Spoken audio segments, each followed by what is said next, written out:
Hi guys, Metal Mohan here, back with another album review. It's been a little while, so I thought I'd delve into this one. Today we're looking at Trivium, What the Dead Men Say, which is the 9th studio album from the guys, and it's out this Friday on the 24th of April on Roadrunner Records.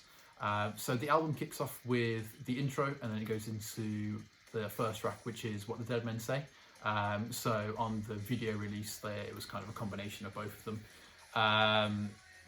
Really nice low-end riff on the low B string there, and then it starts with Matt Heafy shouting "Go," which of course you know what it means when a metal guitarist or a metal vocalist shouts "Go." It's going to be a heavy track, and that's exactly what it is.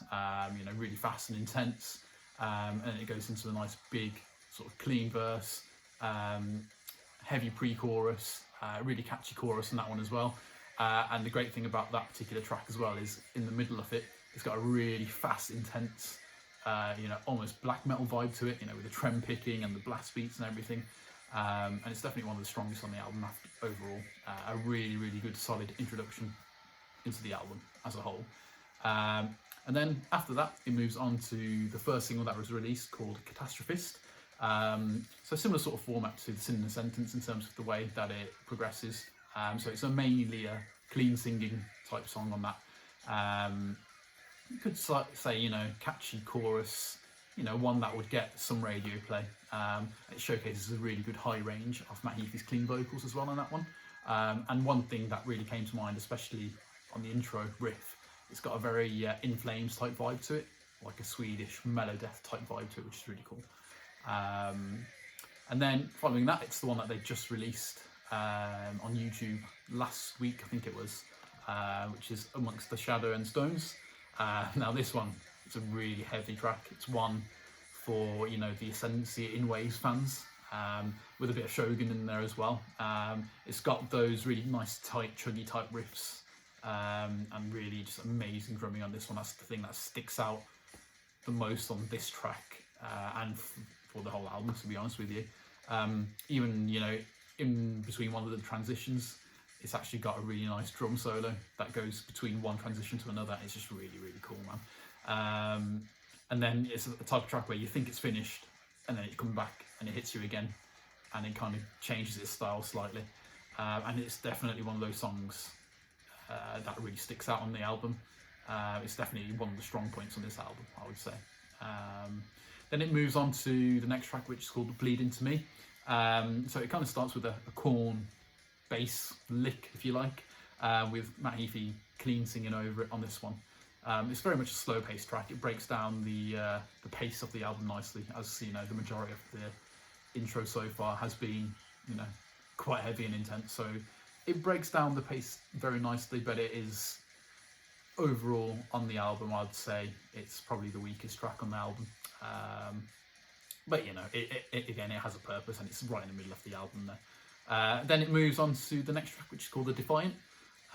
So now we're straight back into the fast, into the fast heavy side of things.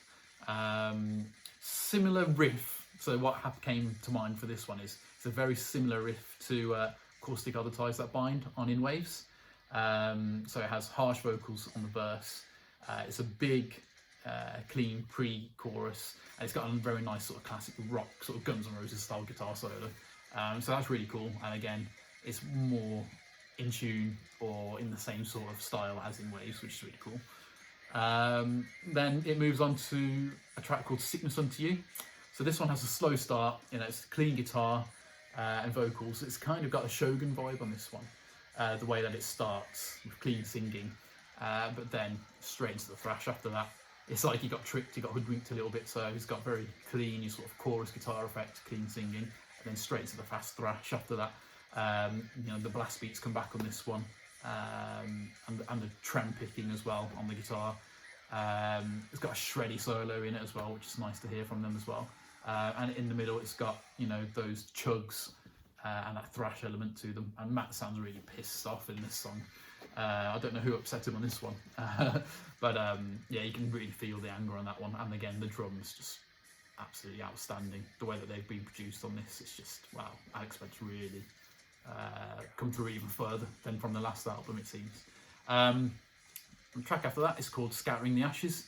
Again, there's more of sort of more of a modern In Flames sound on this one, type of vibe in terms of more of a straight, clean type song with clean vocals. More like a standard modern rock song, if anything else.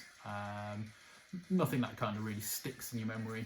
It's just kind of there, really. Then after that, a track called Bending the Arctosphere. So this starts with nice open chugs, blast beats as well. They make a comeback. The fast trem picking comes back as well. Heavy intro. The pre-chorus is all screams and blast beats. And then in this track, and in a couple of the others, in a couple of the other singles as well, there's some Gajira guitar style picks or scrapes, which is really cool to hear. I believe actually Matt recently mentioned on a live stream that they're more influenced from Fit for an Autopsy, but I know them more from Gajira. And even the ending is very Gajira-esque, I would say, in terms of the riffing and the way that it's kind of chuggy riffs, which is really cool. So yeah, I really like that one. And then it ends with a track called The Ones We Leave Behind. So this one starts exactly like how the Sin in the Sentence starts, in terms of just the sound of it. That's what immediately came to mind. But then the verse, it was very much like bordering like a pop punk type verse in the way, in terms of the tempo and the way that they're playing open chords on that, which is, is pretty cool. Something that I've not really heard them do before. And then something that's really going to interest the thrashers there is that the pre-chorus, it's very much that kind of gritty voice that he had on the Crusade, that grufty voice that he doesn't really do now. It's more either really clean angelic singing or really harsh vocals, but this is kind of like a nice in between. And then it's got clean vocals over double bass in the chorus as well, which is really nice, where it kind of makes it really big and epic. So overall, the only way to describe this album is that it encompasses everything that Trivium is. I think they finally found their sound. They've been through many changes over the years, and this one, similar to the Sin and the Sentence, it really just incorporates everything that is Trivium. So there's elements in this album that you'll hear from all of the previous 8 records as well, which is something really unique because it still stands as its own album. It still doesn't sound totally like Ascendancy or Shogun or any of the others, but you can hear bits here and there, and I think that's the really, it's to appease everybody. I mean, any Trivium fan and every Trivium fan would be happy with this album. I put it maybe on par with the Sin and Sentence. They definitely have found their sound, and I can see them being this type of sound for the foreseeable future. Because I do believe prior to Sin, with Silence and Snow, they really did kind of go in the wrong direction, but it did highlight Matt's really good clean singing. But the highlight on this album, similar to the last album, is Alex Bennett's drumming, man. It's absolutely insane. He was the missing piece in Trivium for a long time, and I really think they found something truly special with him, because the other 3 are already very much elite level musicians, and they've been famously they've been through so many drummers, but they've really found a gem with Alex. The amount that he brings to the table, just with his technical ability and the way that he just adds all these little fills, and just he's such a technical drummer. He really adds something to the Trivium sound that he just makes it that much more intense and that much more professional in a way. So yeah, I'd give this a solid 8 out of 10 overall. Really good album. If you're a Trivium fan or a fan of modern metal, thrash, metalcore, or any of that kind of thing, mellow death, I think there's definitely something on here for you that you'll enjoy. And yeah, that's about it. So 8 out of 10. Really enjoyed it. Out this Friday, 24th of April. Do check it out. Let me know what you think of it yourselves as well once you've got to hear it. Be keen to hear what you guys think of this review as well.